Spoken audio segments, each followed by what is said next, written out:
New York is close to putting back what the terrorists took away.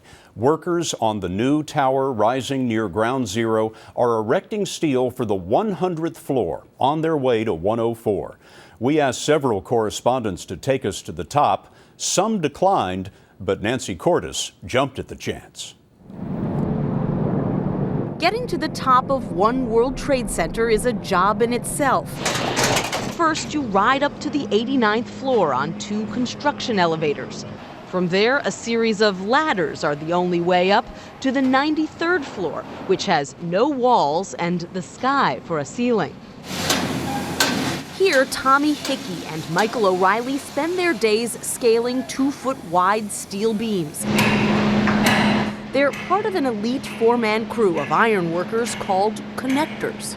We connect the actual steel structure of the building, this steel skeleton, and all the other ironworkers come in behind us. 2 enormous cranes lower the beams into place, and then Hickey and O'Reilly bolt them together.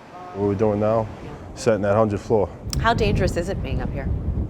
Anything can happen. You can get, especially with us, fingers, toes, falls.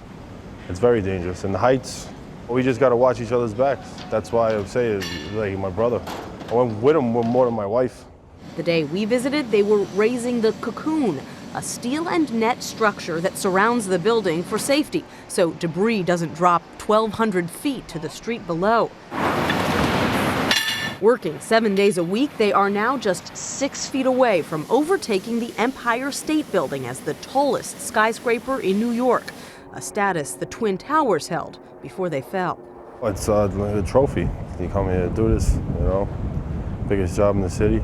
Hickey is a 4th-generation ironworker. His grandfather worked on the Empire State Building. His father helped to build the South Tower.